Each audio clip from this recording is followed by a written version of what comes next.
Andress here, and today I'm going to be talking to you guys about the new Tear album called Hell. Just came out over a week ago. This opens up with Gates of Hell, which I got to hear live, and has this classic Tear opening with this alluring riff that builds off of some nice drum work, rhythms, and wicked lead melody with some signature catchy lyrics in the chorus that just really elevate the chorus to a whole nother level. Really enjoy the bass in this song too. It really drives home a lot of energy and one hell of a well-written solo. This is a wicked solo that I really enjoy in this track. But speaking of solos, which one might be better is on the next song, All Heroes Fall. This is an amazing solo with a plethora of techniques, speeds, transitions in and out are done really smoothly. There's some sweet, beautiful bends that are nicely done, which Harry Jonsson always does well. But I'm not sure if he does the solo on this, but I'm pretty sure he probably helps in it. And the tones that these guys use in Tear are always sharp. I love the solo work that Tear always throws out there. They do a tremendous job. The next song is Garm. Now this is, the aggression is really well done to this and really represents the guardian of Hell's Gate really nicely with the fluctuation and tempos. They really add a lot of punch. And Tear does a good song, or a good job like representing the music to the lyrics for the guardian of Hell's Gate. They just do an awesome job, and I really like the intensity that they sort of get to represent Garm, I guess, in this song. They do a really fantastic job of that. The next song I want to talk about is one of my favorites. They have a nice video for this, Sunset Shore.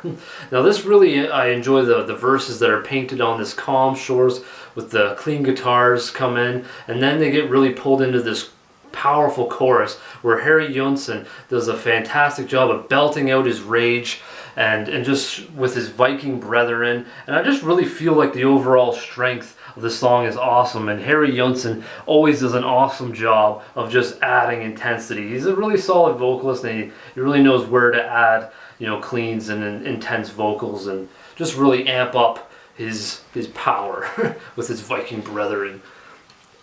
The next song, I gotta say, the drums really show some unique spots and really hit spot on with the main riff. And this song is called Downhill Drunk. I really enjoy the classic, energetic, sort of fun style that Tear brings to this. Sort of reminds me of songs like maybe The Wild Rover or some of just their classic fun tracks that you get to hear. I actually really enjoyed Downhill Drunk. It's a really nice track that sort of settles into the middle album, breaks up the intensity and seriousness a little bit.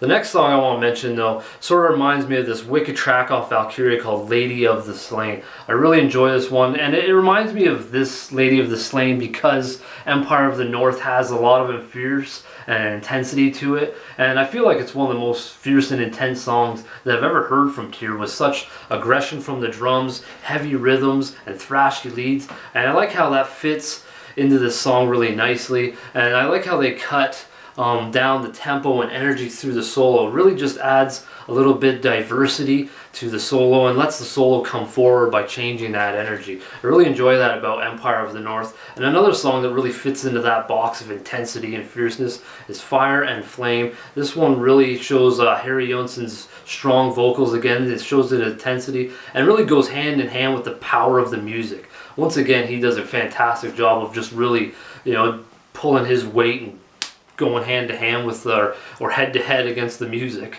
in this song Fire and Flame. The last song on the album is called Alvaro Conger. I probably butchered that, but it's a Farisi sung song, and it really caps off the album nicely, sort of like the Lay of Trim does on the Lay of Trim.